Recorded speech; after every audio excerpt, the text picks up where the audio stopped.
Hello students, so we have studied isoline and one part of it, that is isotherm. Today we will see isoneph and isobar. So what is isoneph?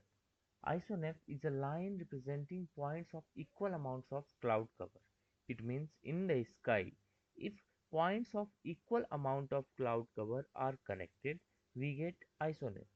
अब इसको थोड़ा सा और समझने के लिए diagram में हम ध्यान देते हैं। ठीक है, अब ध्यान से अगर इस क्लाउड को देखें, सपोज ये क्लाउड्स है, और इन क्लाउड्स को देखें और इस क्लाउड्स को देखें, इनकी सीरीज को देखो और इनकी सीरीज की, दोनों को कंपैरिजन करने पे हमें ये समझ आ रहा है कि these clouds are more dense, more big, okay, और दीज आर स्मॉल वंस। ठीक है, तो अब हम इनके अमाउंट्स ऑफ क्लाउड कवर की बात करें तो ये large amount of cloud cover है, ये क्लाउड कवर जो है ये ज़्यादा है, बड़े हैं। तो इन तीनों जो बड़े बड़े हैं उनको मैंने अगर एक लाइन से कनेक्ट कर दिया तो ये हो गया आइसोनेट। ठीक है, और सपोज ठीक इसी तरीके से ये लगभग अभी similar amount of cloud cover में ये भी है, बट ये छोटे हैं, तो इनको अगर मैं एक लाइन से कनेक्ट कर दूं तो ये भी क्या हो जाएंगे, एक तरीके के आइसोनेफ बन जाएंगे। ठीक है, नाउ हमारा नेक्स्ट है आइसोबार।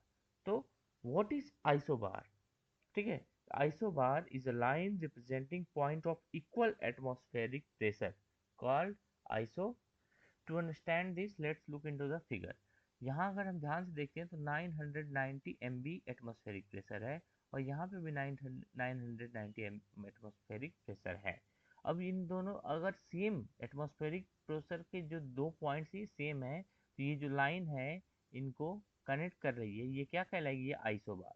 ठीक इस तरीके से एक और एग्जाम्पल यहाँ पे है, 999 MB, 999 MB, 999 MB, ये तीनों तीनों प्लेस पे एटमॉस्फेरिक प्रेशर क्या है, सेम है।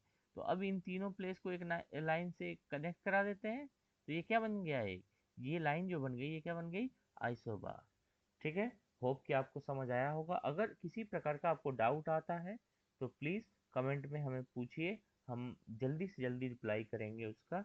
और प्लीज़ अगर आप वीडियो आपको पसंद आ रही हो तो लाइक करें, सब्सक्राइब करें। Thank you so much.